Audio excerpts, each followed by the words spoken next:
Gaza का काल साल 2024।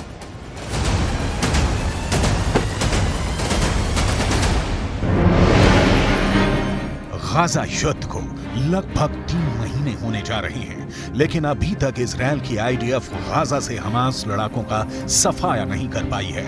हालांकि पिछले 36 घंटों में इजरायली सेना ने हमास के लड़ाकों के साथ साथ 200 से ज्यादा फिलिस्तीनियों को मार डाला है। हैरानी की बात तो यह है कि इजरायली सेना पर पिछले 2 हफ्तों से अचानक हमास के लड़ाकों ने उत्तरी गाजा और दक्षिणी गाजा में जबरदस्त हमले शुरू कर दिए हैं। साल के आखिरी दिन 31 दिसंबर 2023 को हमास की तरफ से जारी किए गए इस वीडियो को देखिए, जिसमें हमास के लड़ाके इजरायल के टैंक बख्तरबंद लड़ाकू वाहनों पर बेहद पास से हमले कर रहे हैं।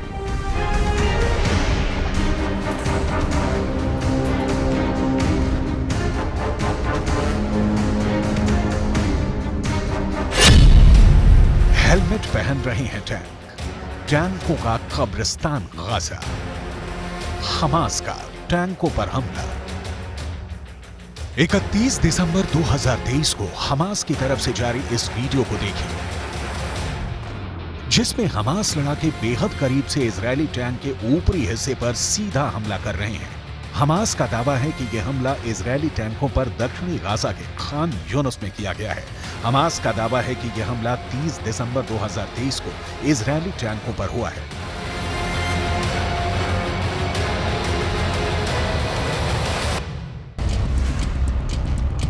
इजरायल के टैंकों पर चुन चुन कर हमले हो रहे हैं, क्योंकि इजरायल का मरकावा टैंक हमास और गाजा का काल बन चुका है। इजरायल इन्हीं टैंकों से अब तक 800 से ज्यादा सुरंगें तबाह करने में मदद कर चुका है। यही वजह है कि अब हमास इजरायल के टैंकों पर बेहद पास से हमले कर रहा है। कई बार तो मुश्किल से 20 से 25 फीट की दूरी से हमास हमले कर रहा है। हमास के रॉकेट इजरायली टैंकों के हैच वाले यानी ऊपरी हिस्से पर सीधा हमला कर रहे हैं, जिसकी वजह से टैंक बर्बाद हो रहे हैं।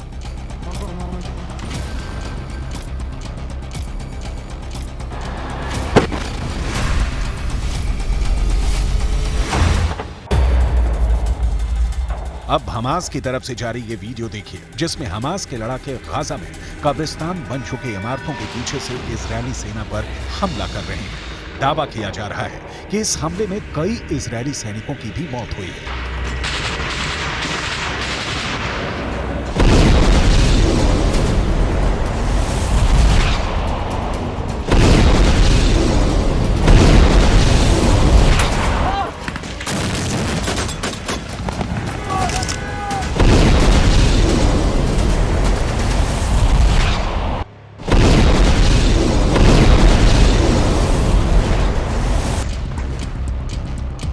इसी तरह से हमास ने 28 दिसंबर 2023 को इजरायली सेना पर मध्य गाजा में ब्यूरिस शरणार्थी शिविर इलाके में इजरायली सेना पर हमला किया है। टैंक और पैदल सेना पर हमास इसी तरह से हमला कर रहा है। दावा किया जा रहा है कि इस इलाके में अभी भी इतनी ज्यादा सुरंगें बची हैं, जहां से अचानक हमास के लड़ाके हमले कर रहे हैं।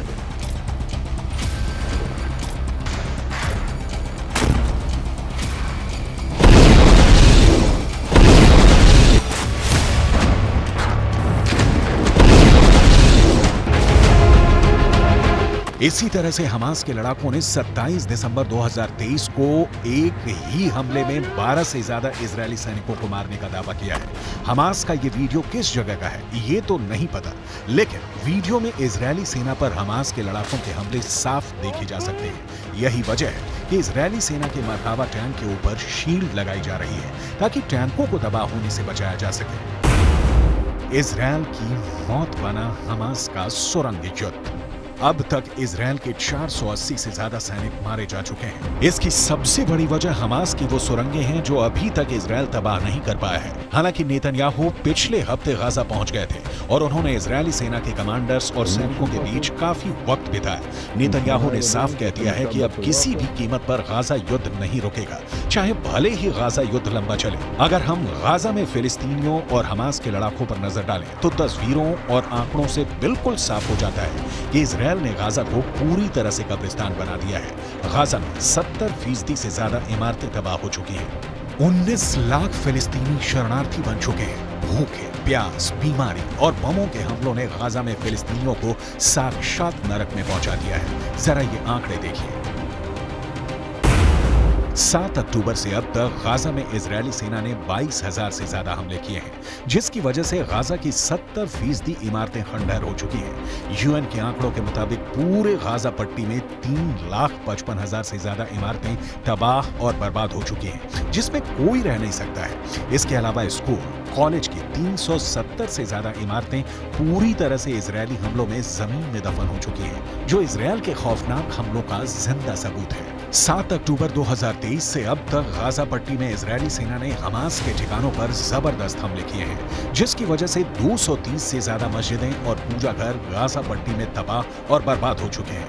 गाजा में सबसे भीषण और दर्दनाक हमले इजरायल ने अस्पतालों पर भी किए हैं, क्योंकि इन्हीं अस्पतालों के नीचे हमास की दर्जनों सुरंगें हमास का हेडक्वार्टर और अड्डे बने हुए थे। हमास इन्हीं अस्पतालों की आड़ में इजरायली सेना पर हमला कर रहा था।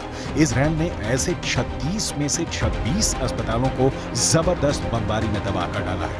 गाजा में रोटी के लिए लोग तरस रहे हैं। 20 से 23 लाख लोगों को रोटी नहीं मिल पा रही है, क्योंकि इजरायली सेना ने 11 बड़ी बेकरी तबाह कर डाली है। पूरे गाजा में 17 लाख से ज्यादा फिलिस्तीनी शरणार्थी बन चुके हैं। हालात ये है कि उत्तरी गाजा की 90% जनता भाग गई है। अब तक के आंकड़ों के मुताबिक 21,822 से ज्यादा फिलिस्तीनी मारे जा चुके हैं, जो साबित करता है कि हमास को इजरायल पर हमले की भारी कीमत चुकानी पड़ रही है। हैरानी की बात तो यह है कि इजरायल के हमलों में मारे गए कुल फिलिस्तीनियों में से 47% मरने वाले बच्चे ही हैं।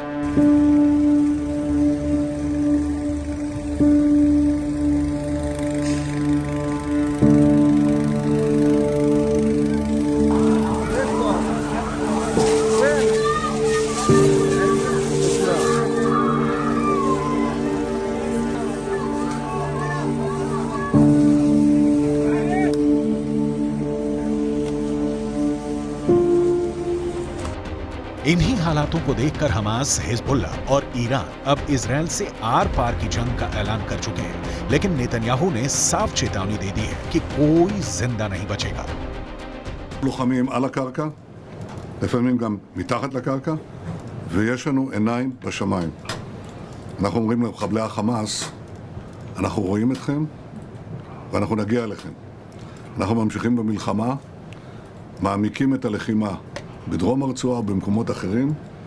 אנחנו נלחמים עד הסוף, ובעזרת הטכנולוגיה המתקדמת ביותר.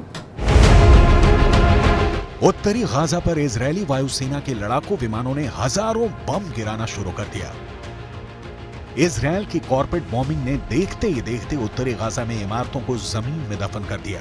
यहां तक कि उत्तरी गाजा में इजरायली सेना ने मरकाबा टैंक से हमले शुरू कर दिए। इजरायली डिफेंस फोर्स की रीढ़ मरकाबा टैंक पर हमास के लड़ाकों ने भी जबरदस्त पलटवार किया और कई दर्जन टैंक लगभग 90 दिन की जंग में तबाह कर दिए। हमास के लड़ाकों ने सुरंगों से निकलकर उत्तरी गाजा में हमले किए। इजरायल ने लगभग 90 दिन की जंग में हमास के टॉप कमांडर्स को चुन चुन कर मारा है। अब तक 100 के करीब हमास के कमांडर मारे जा चुके हैं। लेकिन जिस तरह से हमास गाजा में पलटवार कर रहा है, उससे साफ हो चुका है कि साल 2024 गाजा के लिए बहुत विनाशक साबित होने जा रहा है।